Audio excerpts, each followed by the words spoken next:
नमस्कार, आप देख रहे हैं एमएनपी न्यूज़। मैं हूं आपके साथ राहुल श्रीवास्तव। लोकसभा चुनाव का बिगुल बज चुका है और तारीखों का भी ऐलान हो चुका है। ऐसे में इस समय हम मौजूद हैं उत्तर प्रदेश के जनपद मैनपुरी में। यहाँ लोगों के मन में क्या चल रहा है इस बार, क्या इनके मन में है, क्या इनके मूड में है, ये सब जानने के लिए आज हमारे साथ कुछ भाई लोग मौजूद हैं, इनसे जानेंगे। क्या नाम है भैया जी आपका? सोनू यादव। लोकसभा चुनाव की तारीखों का भी ऐलान हो चुका है और फिर से समाजवादी पार्टी ने डिंपल यादव को अपना प्रत्याशी बनाया है। वहीं भाजपा ने अभी तक अपना प्रत्याशी घोषित नहीं किया है। क्या कहेंगे इस बारे में? देखिए, बीजेपी का प्रत्याशी जो है, खास तौर से मैनपुरी लोकसभा का, वो सैफई परिवार तय करता है। बीजेपी का पेड़ जी, इनके अगेंस्ट यहाँ भी जो भी व्यक्ति आएगा, कोई भी हो, चुनाव लड़ने का अधिकार सबको है, लेकिन यहाँ से बुरी तरह हार के जाएगा। समाजवादी पार्टी ने यहाँ जितना भी विकास कराया है, वो सिर्फ और सिर्फ माननीय अखिलेश यादव जी ने और माननीय नेताजी ने कराया था। इसलिए पिछला नतीजा जो था बाई इलेक्शन का, उपचुनाव जो 2022 का, उसमें डिंपल यादव बहुत बड़े मार्जिन से जीती और मुझे उम्मीद है यहाँ की जनता फिर आपके पास यहाँ पे इंडिया गठबंधन और माननीय डिंपल यादव जी के साथ रहेंगे। लेकिन भाजपा तो बड़े बड़े दावे करती है कि हमने इतना सारा विकास कराया है, आवास दिए हैं, रोजगार दिया है, पीएम सम्मान किसान निधि दी है। देखो, इस सब चीजों का फर्क नहीं पड़ेगा क्या? रोजगार की अगर बात भाजपा करती है तो मेरे सबसे वो तो बिल्कुल बेकार की बात करती है। रोजगार तो है ही नहीं। किसान, रोजगार, बेरोजगारी इतनी ज़्यादा है कि नौजवान घूम रहा है सड़कों पर, ठीक है। और जो किसान सम्मान निधि वाली बात है, आपने यूरिया के रेट क्या कर दिए, डीएपी के रेट क्या कर दिए, आपने कीटनाशक खरपतवार के रेट क्या कर दिए, आपने एमएसपी लागू नहीं करा पाए आप। कुल मिला के किसान आज भी परेशान है। तो इनके जो वादे हैं वो जनता समझ चुकी है। अब की बार इंडिया गठबंधन और माननीय अखिलेश यादव जी की यहाँ पे जीत होगी लोकसभा चुनाव में उत्तर प्रदेश में। लेकिन भाजपा तो कहती है चाहे कितना भी कुछ भी करना पड़े, लेकिन यहाँ से एक आनंद सांसद का तो भाजपा तो पिछले भी चुनाव में कहती थी, भाजपा तो 1996 से कहती आ रही है कि हम हरा देंगे इनको, ये कर देंगे। विकास, देखो जनता विकास के नाम पे वोट करती है, ठीक है। उपचुनाव में जो वोटिंग हुई उसमें कहना था लोगों की कि वो मुलायम सिंह यादव के जी का देहांत हुआ था, इसलिए उनके एक श्रद्धांजलि के रूप में वोट किया, इसलिए वो इतने वोटों से जीत गई। अच्छा, एक बात बताइए, उससे पहले तो नेताजी थे ना, तब तो वो जीते आते आ रहे थे। उससे पहले धर्मेंद्र यादव चुनाव जीते, लगातार नेताजी जीते, डिंपल यादव जीते। सिंपैथी उसके लिए होती है जिसने काम कराया हो, गलत आदमी की सिंपैथी नहीं होती है। यहाँ जनता के बीच में काम दिख रहा है, सड़कों पे आप जाइए, आपको काम मिलेगा। सारी सड़कें देख लीजिए, यहाँ के सैनिक स्कूल देख लीजिए, हॉस्पिटल 100 सैया देख लीजिए हमारा, मतलब कुल मिला के जो भी काम हुआ है वो समाजवादी पार्टी की सरकार में हुआ है और माननीय नेताजी ने, माननीय अखिलेश यादव, माननीय डिंपल यादव जी करा रहे हैं। अरविंद केजरीवाल जी को देखिए चुनाव के टाइम पे गिरफ्तार किया गया, जबकि 8 समन भेजे गए, नहीं गिरफ्तार किया और 9वें समन में उनको गिरफ्तार कर लिया गया। क्या कहेंगे इस बारे में? देखिए, ये एक धमकाने की साजिश हो रही है, राजनीति धमकाने की हो रही है। ये जो लोकतंत्र के लिए बहुत ही खतरनाक है। ये मेरी समझ से विपक्षी दल, उनका हक, उनका अधिकार है, हक है उनका कि जनता की सत्ता में जो भी लोग बैठे हैं उनकी कमजोरियों को, उनकी जो राजनीतिक जो भी गलतियां कर रहे हैं उनको उजागर करना है। और उसी पीरियड में विपक्ष को खत्म करना चाहता है ये शासन।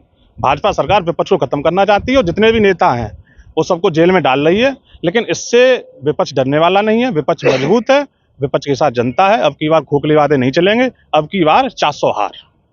वो तो 400 अब की बार 400 हार जीत का वादा करते हैं। देखो, वादा अगर वो कर रहे हैं ना तो वो दम, अब की बार मार्जिन घटेगा इनका। 272 फूट में तो सरकार नहीं बन पाएगी। सबसे खतरनाक सरकार रही है आज तक 1947 से लेकर, जो विपक्ष को जिसने बिल्कुल नेस्तनाबूद कर दिया। क्यों? ईडी, सीबीआई, इनकम टैक्स, इनकी दम पर। क्या नाम है भैया आपका? अनमोल साक्य। मैनपुरी से फिर से समाजवादी पार्टी ने अपना प्रत्याशी घोषित किया है डिंपल यादव को, वहीं भाजपा ने अभी तक अपना प्रत्याशी घोषित नहीं किया है। क्या कहेंगे? जी, मैं ये कहूँगा कि मैं उस दौर का साक्षी हूँ जिस दौर में किसानों की दुर्गति हो गई, बेरोजगारों की दुर्गति हो गई, ठीक है, रोजगार मांगने वाले विद्यार्थियों पर लाठियाँ भांजी गईं।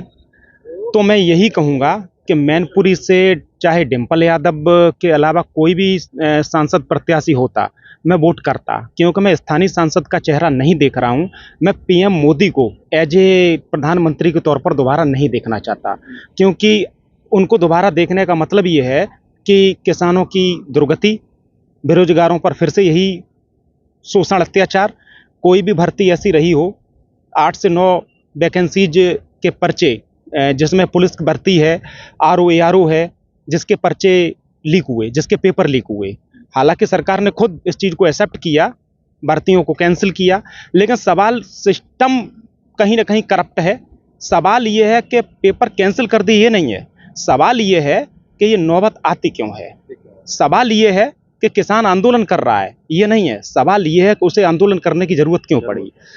और अक्सर करके भारतीय जनता पार्टी के साथियों द्वारा ये गिनाया जाता है कि किसानों को एमएसपी जो है उसकी तो नाकामियां गिनाई जाएगी। और जो पीएम सम्मान निधि योजना है, अब मैं ये पूछना चाह रहा हूँ कि पीएम सम्मान निधि योजना के तहत आप किसान को 6,000 रुपये दे रहे हैं एक साल में। हम कब कह रहे हैं कि आप पीएम सम्मान निधि योजना आप लागू करिए। मैं कह रहा हूं कि स्वामीनाथन आयोग की जो रिपोर्ट है, जिसके तहत कहा गया है कि प्रत्येक किसान को 10,000 रुपये पर मंथ दिए जाएंगे, आप ये योजना चालू करके स्वामीनाथन योजना जो थी, स्वामीनाथन आयोग की सिफारिश को धज्जियां उड़ा रहे हैं आप।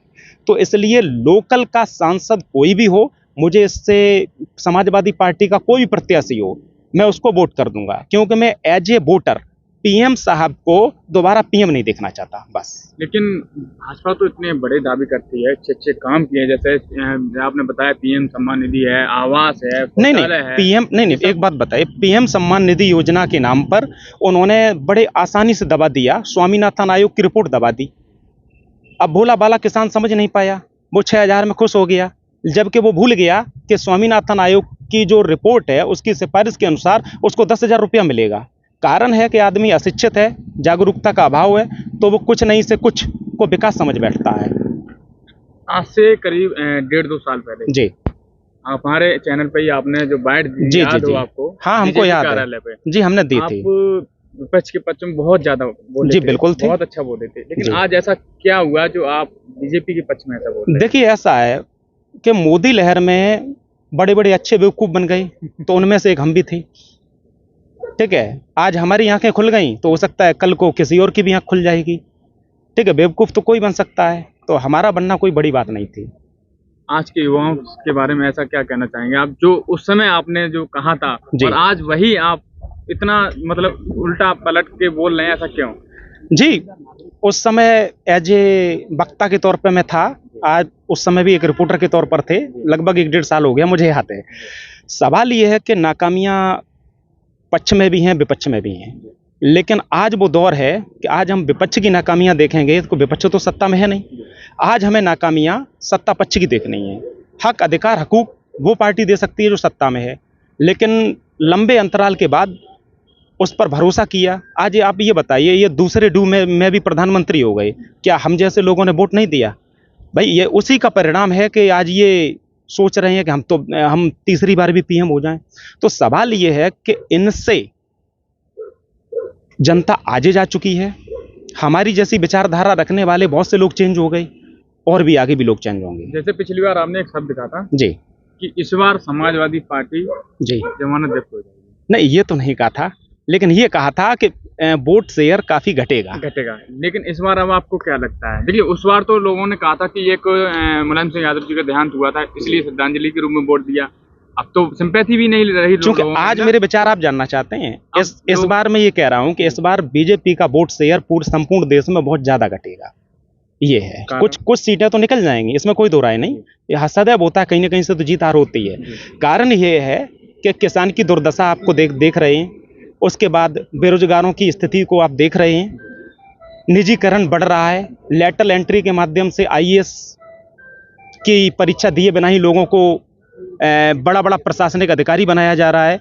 तो सवाल ये है कि बुनियादी मसलों पर, जनता से जुड़े बुनियादी मसलों पर बीजेपी पूरी तरह से फेल हो गई। इसी कारण बीजेपी का वोट शेयर संपूर्ण देश में घटेगा। और आपको क्या लगता है, तो मैनपुरी लोकसभा सीट से क्या भाजपा अपनी जीत दर्ज करा पाएगी? जी, भाजपा तो नहीं करा सकते, सांसद समाजवादी पार्टी ही जीतेंगी। क्या नाम है? ऋषभ चौहान। मैनपुरी लोकसभा सीट से सपा ने समाजवादी पार्टी को अपना डिम्पल यादव प्रत्याशी बनाया, वहीं भाजपा ने अभी तक अपना प्रत्याशी घोषित नहीं किया है। क्या लगता है इस बार आपको? चुनावी लहर, क्योंकि इन्होंने अभी ये दावा भी किया है यहाँ पर कि जैसे पिछली बार जो चुनाव लड़े थे वो मोदी के चेहरे पर लड़े थे, इस बार ये चुनाव जो योगी जी के चेहरे पर लड़ेंगे। तो ये सीधा प्रत्युत्तर है कि योगी ने जो प्रशासन अभी तक किया, जो इनके 2 कार्यकाल रहे वो बहुत अच्छे रहे। इसका सिर्फ हमारे जो प्रदेश है, उत्तर प्रदेश नहीं, बाकी जो विदेश हैं, उन्होंने भी बहुत अच्छे से इसका रिप्लाई किया है, प्रशंसा की है। एक छोटे प्रदेश का जो नेता है या जो मुख्यमंत्री है, अगर विदेशी उसकी प्रशंसा कर रहे हैं, तो सीधी सी बात है, इसमें हमें कुछ भी नहीं कहना पड़ेगा कि कितना अच्छे तरीके से प्रशासन वो कर रहा है। ठीक है, क्या लगता है मैनपुरी से भाजपा अपनी जीत दर्ज करा पाएगी इस बार? उम्मीद तो है। लेकिन 1996 से लगातार समाजवादी का कर रहा हो, समाजवादी पार्टी ने ही हमेशा सांसद ही जीती है, भाजपा ने अभी तक अपनी सांसद तो परिवर्तन ही तो संसार का नियम है। तो क्या लगता है इस बार मैनपुरी का लहर है अभी तो, वो तो संभावना है? बिल्कुल संभावना है। क्या नाम है भैया? नरेंद्र पूरा नाम क्या है? नरेंद्र यादव।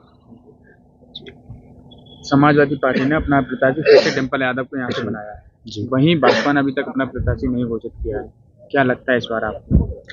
इस बार तो ये नेताजी का गढ़ है, हमेशा से वही जीतते आए हैं और इस बार भी पूरी संभावना है कि काफ़ी अच्छे मतों से समाजवादी पार्टी की सांसद डिम्पल यादव फिर से जीत रही हैं और संसद जा रही हैं। और पहले तो मैं ये अपील करना चाहूँगा लोगों से कि आपको चुनाव किसी पार्टी के सिंबल पे या किसी एक नेता के चेहरे पे वोट नहीं करना है। आपको जो वोट करना है, आपके जो लोकल जो नेता है, जैसे हमारे यहाँ से समाजवादी पार्टी की डिम्पल यादव हैं, बीजेपी ने बताया नहीं है, उन्होंने क्या काम किया, उन्होंने क्या हमारे लिए किया है, संसद में हमारे क्या मुद्दे उठाए हैं। हम क्या करते हैं, लोग करते हैं कि मैं पार्टी को चुनाव देना है, बीजेपी को देना है या सपा को देना है, इस चीज़ से ऊपर उठना है। जो लोकल कैंडिडेट है उसके हिसाब से देखना है कि वो कैसा काम किया है और आगे जाके वो क्या कर सकता है, क्योंकि हमें विकास मैनपुरी का देखना है। प्रधानमंत्री कोई भी बनता है वो पूरे देश का होता है और प्रधानमंत्री का चुनाव डायरेक्टली नहीं होता, वो कोई सांसद ही तो चुन के जाता है ना, जैसे एक पार्टी चुनती है जो भी बहुमत से ऊपर होती है। तो इस हिसाब से जो भी लोकल आपका अच्छा नेता हो उसे वोट जहाँ पर भी हो। लेकिन भाजपा तो जैसे अभी भाई ने बताया और दावा भी करते हैं कि भाजपा ने बहुत कुछ किया है, जैसे कि पीएम सम्मान निधि है, आवास है, शौचालय हैं, तो क्या लगता है इन सब चीज़ों को फर्क नहीं पड़ेगा क्या मैनपुरी पर? नहीं, बिल्कुल फ़र्क पड़ना चाहिए और उनका ऐसा नहीं है कि मैं ये नहीं बोल रहा हूँ कि उनका वोट शेयर नहीं होगा, उनका भी वोट शेयर होगा, लेकिन उन्होंने ये सब चलाया, ठीक है। ये सरकार, ये इससे पहले भी बहुत सारी योजनाएं चल रही थी, लेकिन क्या कांग्रेस क्या हारी नहीं? कांग्रेस भी हारती, सभी हारते हैं और हार जीत चलती रहती है, लेकिन सबसे बड़ी बात होती है आपका लोकतंत्र। लोकतंत्र मजबूत होना चाहिए, चुनाव निष्पक्ष होना चाहिए।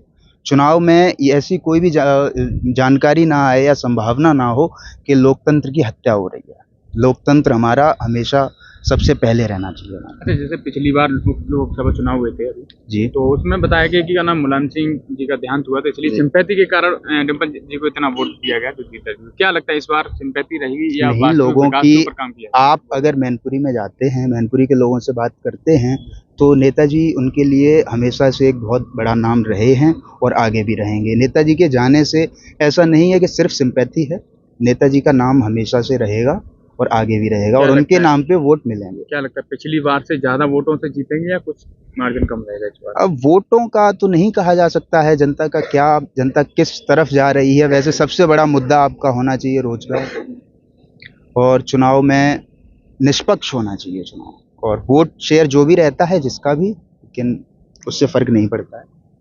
जैसे कि भाई आपने बताया कि मैनपुरी लोकसभा इस बार परिवर्तन हो सकता है, क्या लगता है आपको किस कारण परिवर्तन हो सकता है?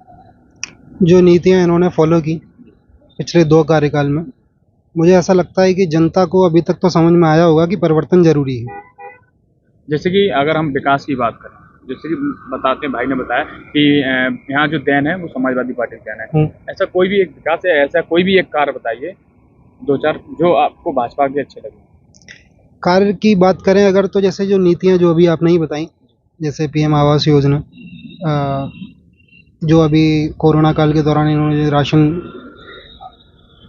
जो किसानों के लिए जो आता है 2000 रुपये क्वार्टरली जो आता है रुपये, और जैसे ये तो मेरा खुद का ही हुआ है कि 5 लाख का जो बीमा जो होता है आयुष्मान योजना, उसको मैंने खुद यूज़ किया है, तो वो कोई फेक नहीं है, ठीक है, कोई चुनावी वादे नहीं है कि ऐसा नहीं है, वो धरातल पर भी है।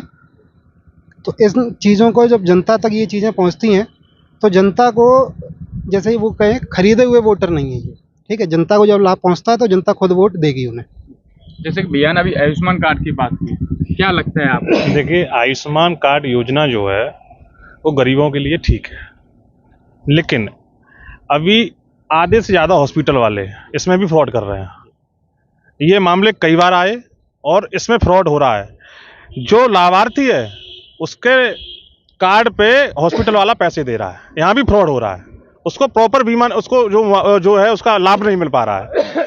दूसरी बात, इनका नीतियाँ तो इनकी गलत हैं ही, नीतियाँ इनकी गलत हैं। ये 5 भाई साहब हमारे छोटे भाई हैं, ये 5 काम बता दें डिस्ट्रिक्ट मैनपुरी में जो इनकी सरकार ने 5 काम किए हों, मैं अभी इनको समर्थन दे दूंगा।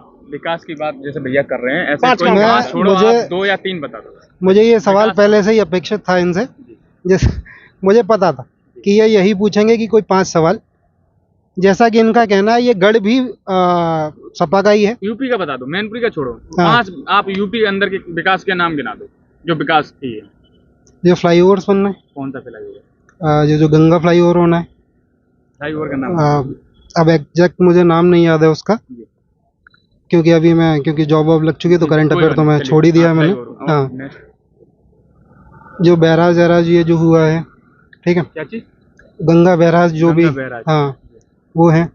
अभी एग्जैक्ट मैं 5 टोटल काउंट नहीं कर पाऊंगा, अगर आप मुझे समय दें मैं अभी 5 क्या मैं 10 भी बता कोई सकता दिक्कत हूँ। नहीं, ठीक है, आपको कल तक का समय है, next। आप भैया मैं दोबारा यही कल, हाँ 5 काम। देखो फ्लाईओवर काम नहीं होता है, ओके।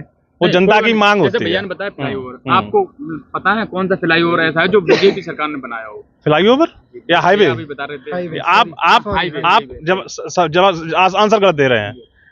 हाईवे की बात की जाए, माननीय अखिलेश यादव ने 22 महीने के अंदर ये अपना आगरा से लखनऊ वाला एक्सप्रेस 22 महीने में रिकॉर्ड में, और जिसमें कोई करप्टेड नहीं था। आपने बुंदेलखंड बनवाया, जबकि नेताजी अखिलेश यादव की highway in India, the longest highway in India ना, कम समय में बहुत कम समय। बुंदेलखंड एक्सप्रेस वे, उसकी हमने जो रूपरेखा तैयार की थी वो समाजवादी सरकार ने की थी। बनवाया इन्होंने, गड्ढे हैं, जानवर सांड वहां टहल रहे हैं और हादसे भी हो रहे हैं। कुल मिला के घोटाला है वहां पर। और दूसरा कोई काम बता दी, जैसे आपने भैया ने बताया कि जैसे एक्सप्रेसवे का नाम बताया, बुंदेलखंड एक्सप्रेस, उन्होंने पूरा नाम बता दिया, बाकी वही रहा है, उसमें भी घोटाला रहा था। जैसे खबर आपने चली हो, देखी भी थी। और दूसरा नेक्स्ट कोई फर्क? अभी तो नहीं। मैं जैसे आपने कहा राशन तो समाजवादी पार्टी भी दे रही थी, ऐसा तो है नहीं कि ओनली बीजेपी ने दिया हो। नहीं, वो तो वो दे रही थी।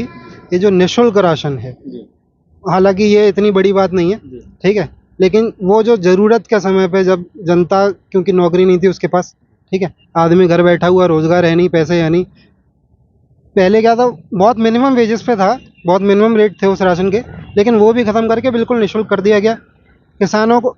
ये जो किसानों को पहले क्या लाभ मिलता था मुझे उसकी जानकारी नहीं है, लेकिन 2000 जो क्वार्टरली मिलता है, ये पहली बार हुआ है किसी सरकार की, डायरेक्ट किसान के खाते में आते हैं ये रुपए, जिससे कि भ्रष्टाचार खत्म हो।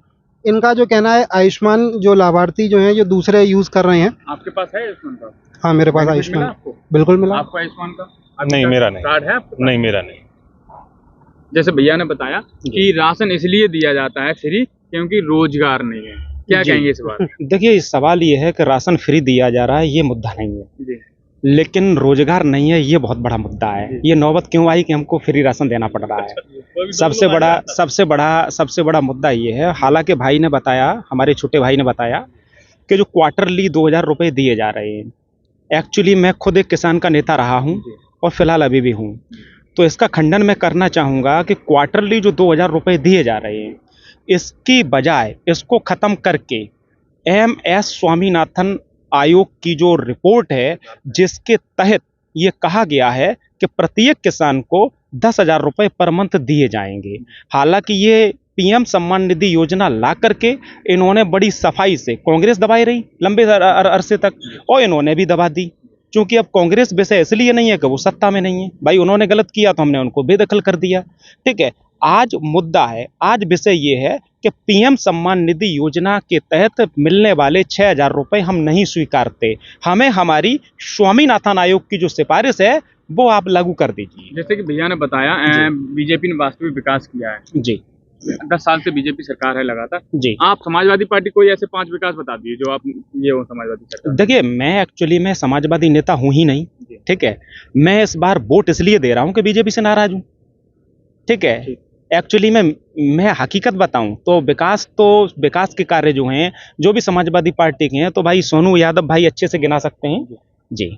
आप बता दीजिए समाजवादी सरकार के जो ऐसे कोई 5 कार्य जो वास्तविक अच्छे रहे हैं। इस शहर में बता दें या पूरे प्रदेश में पूरे बता दें? प्रदेश में बता दीजिए। मैं बता दे रहा हूँ। प्रदेश में मैं बता ये तो दे रहा गढ़ बताते हैं लोग, जैसे मैं बता रहा हूँ, मैं बता रहा हूँ। सबसे पहला काम था 100 डायल, जो फॉरेन कंट्रियों में पाया जाता है, हमारे इंडिया में नहीं था। वो बहुत हाईटेक सुविधा थी। 1090। अब तो स्थिति यह है कि जो वहाँ नौकरी कर रहे हैं ना, उन्हें सैलरी नहीं दे पा रही है सरकार। 1090 एक्सप्रेस वे हमारी सरकार ने बहुत बनाए। एम्बुलेंस, एक कोई एक्सप्रेस वे नाम यही लिख लो आप अपना, आगरा लखनऊ एक्सप्रेस वे। उसके बाद बुंदेलखंड हमारी सरकार की देन है, वो क्रेडिट कोई और ले ले वो अलग चीज़ है। उसके बाद चले जाओ आप जो आजमगढ़ वाला एक्सप्रेस वे ले लो, बलिया से आजमगढ़ जा रहा है वो ले लो आप। और हर जगह जो 4 लाइन है, जो जिलों को जो जोड़ा है जिन्होंने, वो सरकार ने बनाए हैं। एम्बुलेंस हमारी सरकार ने दी है। मेधावियों को लैपटॉप हमारी सरकार ने दिए हैं। किसानों को हमारी सरकार ने दी है। मतलब साइकिल, मतलब आप लैपटॉप से लेके जो भी बताओ, शिक्षा के तौर पे हो, नौकरी सरकार ने हमारी बहुत ज़्यादा दिया है। वैकेंसी आती थी ये सरकार में, वैकेंसी कब आई और कब पेपर लीक हो गए और कब क्लोज हो गए, पहले इनके हाई कोर्ट चक्कर लगा, उसके बाद ही वैकेंसी खुलेगी, तब पता चलेगा कि मतलब कुल मिला के इन्होंने सत्यानाश कर दिया है। और आने वाले समय में जनता इनके बहकावे में नहीं आएगी। अब की बार 400 हार। जैसा बीजेपी का इनकी जैसी नारा है कि 400 पार जीत का, भाई कह रहे 400 नहीं, हार। पहले मैं इनका जो वैकेंसीज है उस पर जवाब देना चाहूँगा। वैकेंसीज कितनी निष्पक्ष हुई हैं पिछली सरकार में, दुनिया जानती है। यहाँ तक कि अब मैं नाम डिस्क्लोज नहीं करूँगा, वो व्यक्ति लेखपाल बना, गांव के गांव लेखपाल बन गए, ठीक है। उस व्यक्ति से, क्योंकि अब सीधी सी बात है, जो व्यक्ति पढ़ा लिखा नहीं होगा, जब उसे लेखपाल बना दिया जाएगा, क्या काम आएगा उसे। उससे जब पूछा गया कि आप कहीं दद्दा की सरकार में, तो उन्होंने कहा हाँ, फलाने ने हमें रुपए लेकर लगवाया है। यहाँ इनकी नियुक्तियों की बात करें, मैं खुद एक नौकरी छोड़कर अभी दूसरी नौकरी कर रहा हूँ, 1 रुपये मुझसे कहीं लिया नहीं गया। तो निष्पक्ष भर्तियाँ इस तरीके से होती हैं।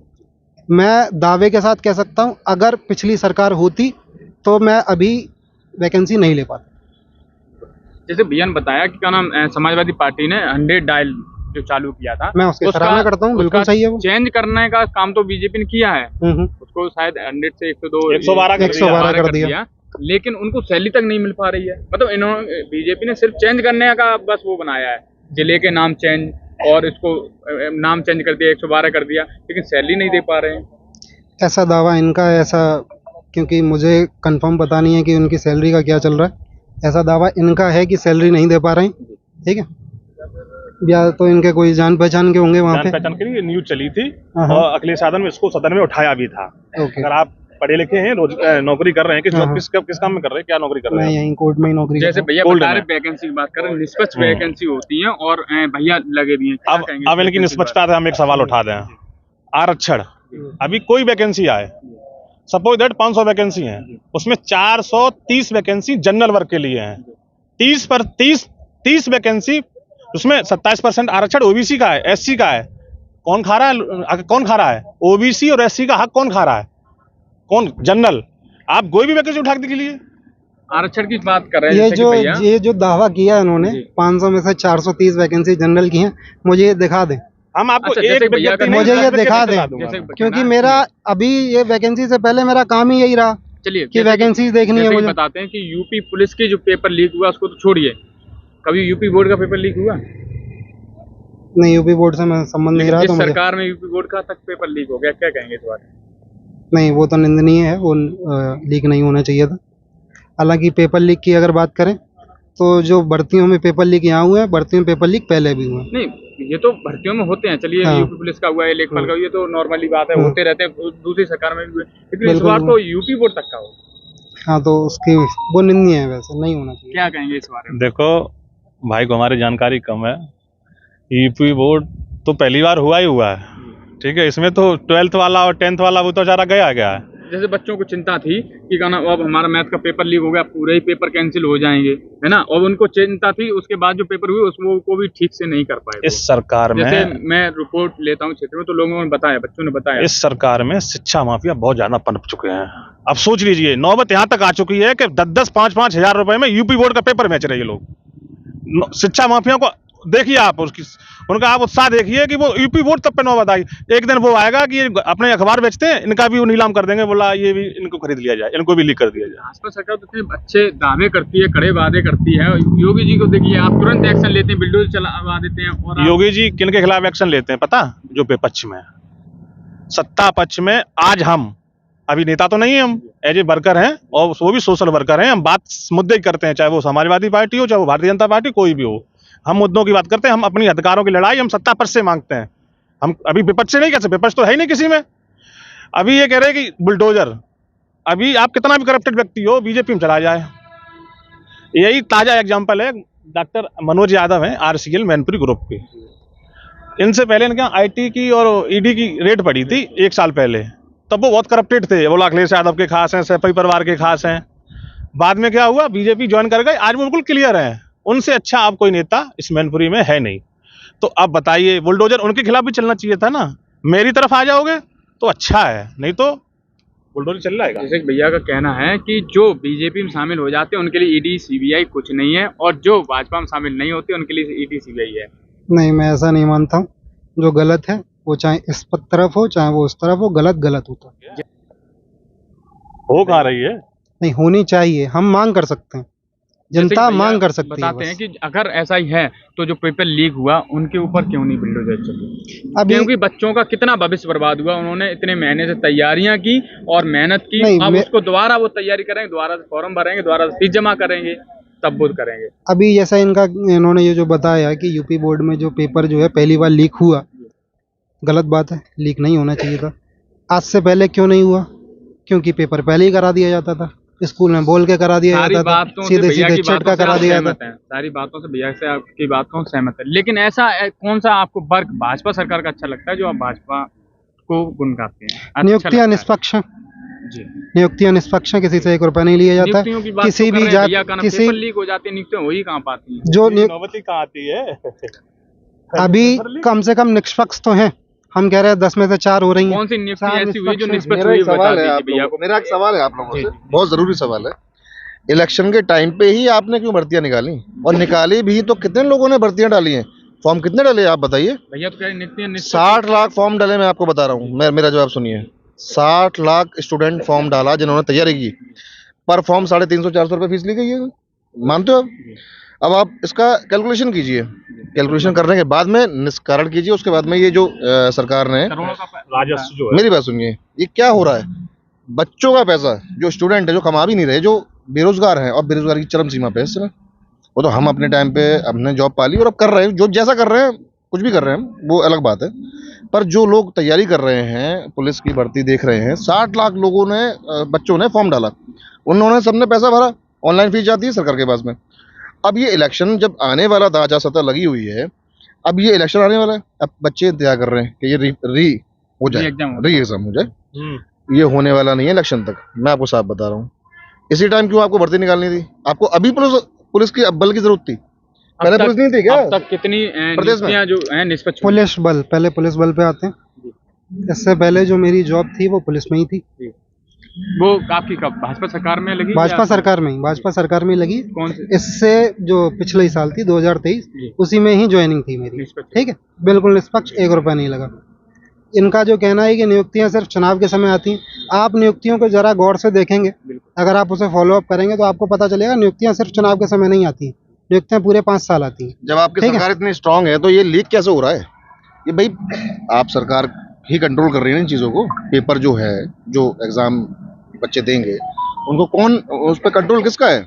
वो कंट्रोल खो कैसे दिया आपने? इतनी स्ट्रांग अगर आपकी सरकार है, इतना डर है, खौफ है, तो ये खो कैसे दिया आपने? क्या कहे? नहीं, उसकी जांच होनी चाहिए, जो कि वो कर भी रहे हैं। उनका सीधा सीधा दावा है, जिन्होंने ये काम किया है उनके बहुत उचित कठोर कार्रवाई की जाएगी। जांच में 2 मुन्ना भाई पकड़े गए थे, मेरी बात सुनिए, खबर आई थी।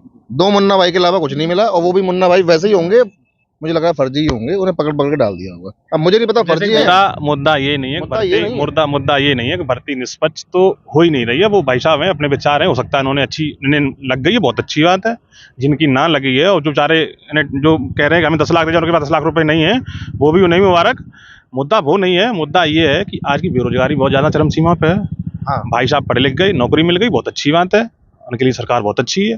जिनके सपा सरकार मिली उन्हें सपा सरकार बहुत अच्छी है, जिन्हें नहीं मिली है उन्हें उनकी बहुत वो अच्छी है। भगवान भी सबके लिए अच्छा नहीं होता है, मेरी बात नहीं है। शिक्षा बहुत महंगी हो गई है, बेरोजगारी चरम सीमा पे है, महंगाई चरम सीमा पे है, स्वास्थ्य विभाग की जो हालत है ना, खस्ता है, एकदम बिल्कुल खस्ता है। आप जाइए पर डे यहाँ वीडियो ऑडियो वायरल हो रही है, फोटो पैसे घूसखोरी लेते हुए, चाहे वो सौसैया हो चाहे वो कोई भी हो, हर जगह करप्टेड है लोग। और अब की बार एक ही सिस्टम है, परिवर्तन जरूरी है भाई साहब, का परिवर्तन जरूरी, तो परिवर्तन अब जरूरी है। 10 साल हो गई, अब किसी और को आने दो, उसको भी हम आजमाएंगे। आपने बहुत अच्छा किया, आपने राम मंदिर बनवा दिया, बहुत अच्छा किया आपने। कोई दूसरा आएगा वो सीता मंदिर बनवाएगा, वो लक्ष्मण मंदिर बनवा देगा, वो हनुमान जी का मंदिर बनवा देगा। अरे उसे भी तो मौका दीजिए। तो परिवर्तन बहुत जरूरी है। शिक्षा वास्तविक बहुत महंगी है, भाई साहब की नौकरी लग गई है, बहुत बहुत धन्यवाद उनके लिए। शिक्षा महंगाई हो गई है, बच्चों को एडमिशन नहीं दिला जैसा कि राम मंदिर की बात ये जो कर रहे हैं, भाजपा जो सरकार में बहुत सालों बाद आई, ठीक है। राम मंदिर मुद्दा बहुत सालों पहले का है, अभी तक क्यों नहीं बन पाया? क्योंकि उन्हें मानना ही नहीं था, उन्हें यह बनाना ही नहीं था। अभी एग्जैक्ट जो उनके जो वर्ड्स हैं कि हम इस मंदिर के खिलाफ हैं, अगर सुप्रीम कोर्ट इस पे आएगी तो हम संसद में ये मतलब इसके खिलाफ चले जाएंगे। मतलब ये मंदिर बनेगा ही नहीं, इस सरकार ने बना दिया। अब इनका कहना है कि अगली जो सरकार आएगी हनुमान मंदिर, अब आप फॉलो कर रहे हैं ना उस चीज़ को, क्योंकि आप समझ रहे हैं जनता वो चाह रही है, ठीक है। उन्होंने कहा कि राम मंदिर, पहली बात तो राम मंदिर जो सबकी आस्था का विषय का केंद्र है, वो स्पेशल इनके राम नहीं है, इनकी नहीं है, हमारे नहीं, आपके नहीं, सबके हैं। हम लोग पहले से राम की पूजा करते आए हैं सदियों तक, जब से हमारे समाज का निर्माण हुआ। रामायण देखते आए हैं, सब अभी कुछ देखते अभी आए हैं। इन्होंने इस धर्म को ना यूटिलाइज किया है और एक ध्रुवीकरण कर दिया है कि जो हिंदू राम को नहीं मानेगा वो हिंदू नहीं हो सकता। ठीक है, इन्होंने कहा हिंदू नहीं हो सकता। अभी हम इनका कहते हैं कि हमें हिंदू, हमारे घर में मंदिर है। इन्होंने एक कमेटी बनाई जो उसमें पूजा करेगा। उन्होंने एक कमेटी बनाई जो उसमें एक कमेटी गठित होती है, उसमें पूजा करेगा। उस पूजा में पता कितने लोग एससी के, कितने ओबीसी के हैं? मात्र एक एससी और एक ओबीसी का है। क्या वो हिंदू नहीं है? क्या उनके मंदिर में उनके मंदिर में जाने से मंदिर खंडित हो जाएगा? आप जांच कर लीजिए, पता लगे, गूगल में सर्च कर लीजिए, पता लगा लीजिए अयोध्या में जाके कि जो कमेटी है वहाँ की, जो वहाँ की गठित होती है, उसमें एक एससी और एक ओबीसी है। अब हम मेरी बात तो सुनो, उसमें मंदिर कमेटी में एक एससी और एक बीसी है, वो विरोध के बाद वो आया है। कहने का मतलब ये है कि हिंदू राम मंदिर के लिए सब हिंदू हो जाएंगे, लेकिन जब हमारे हिंदू का अधिकार लेने की बात आएगी, जब हमारे आरक्षण की बात आएगी, तो हमारा हिंदू, हम हिंदू नहीं है, आप हिंदू नहीं हो, आप यादव हो, आप इस देश के लिए खतरनाक हो, आप मुसलमान हो, आप देश के लिए अच्छे नहीं हो। आपका कहना मतलब भाजपा जातवाद दिखाती है? बिल्कुल दिखाती है, आप देख लीजिए हर जगह जाके। नहीं, मैं इनकी बातों से बिल्कुल भी सहमत नहीं हूँ, ठीक है। अभी जैसे कि राम मंदिर पे जो जवाब, इनका जवाब सीधा है ही नहीं। इन्होंने जवाब को पूरा घुमा दिया। इन्होंने जवाब को कर दिया कि भाजपा जो है तुष्टीकरण की राजनीति करती है, भाजपा जो है जातियों में विभेद करती है, भाजपा जो है धर्म विभेद करती है, ठीक। इस मुद्दे पे आ ही नहीं रहे हैं कि अभी तक राम मंदिर क्यों नहीं बनवाया गया था। वो जवाब है ही नहीं इनके पास, क्योंकि जवाब था, क्योंकि बनाया उनकी विचारधारा थी ही नहीं कि राम मंदिर बनना चाहिए। उनके लिए एक चुनावी मुद्दा था, मैनिफेस्टो में आता था राम मंदिर बनेगा, 5 साल गए, फिर मैनिफेस्टो में आ गया राम मंदिर बनेगा। क्या कहेंगे भाई? देखो, जैसे उन्होंने बताया कि मेन मुद्दे की आप बात नहीं कर रहे हैं कि राम मंदिर अब तक क्यों नहीं बना। देखिए, राम मंदिर जो है वो दोनों पक्षों में विवाद था, और ये मामला किन दोनों पक्ष? मुस्लिम पक्ष और हिंदू पक्ष में। ये दो मामला आज से नहीं चल रहा है, 1991 से चल रहा है। बाबरी मस्जिद जो है, अभी क्या है, अब सुप्रीम कोर्ट ने आके दोनों पक्षों को राजी करके बोला, आप जो मस्जिद बनेगी वो आपकी जगह अलग है और जो मंदिर बनेगा वो आपका अलग है। अब दोनों पक्षों में फैसला हुआ, सुप्रीम कोर्ट के अधीन था ये। अभी ये कहेंगे कि मंदिर हमने बनवा दिया है। आप सरकार है, अच्छी बात है, दोनों लोगों को राजी किया है, लेकिन ये सुप्रीम कोर्ट के निर्णय से हुआ है ना। और आपने अभी तक क्यों नहीं करा पाए? जो उससे पहले 5 सालें थी, तब तक क्यों नहीं करा पाए? अगर आपको यही था कि हम जल्दी करा लेंगे तो तुरंत आप मैनिफेस्टो में दे देते और उसी 2014 से 2019 के कार्यकाल में करा देते आप। आपने अभी क्यों कराया आके? देखो, कानूनी जो प्रक्रियाएं हैं जो लंबित हैं वो अपने तरीके से होंगी। वो क्रेडिट कोई ले ले, बोला हमारी सरकार ने बनाया, अच्छी बात है, हम हिंदू लोग हैं, सब मानने वाले लोग हैं। आपकी बार 400 हार, बिल्कुल परिवर्तन होगा। जी, जैसे और भाई मुझे नारा दे रहे पूरी 400 हार का, आप क्या कहेंगे? नहीं, मैं बिल्कुल नहीं। योगी जी के चेहरे पर इस बार चुनाव लड़ा जाएगा और 400 पार।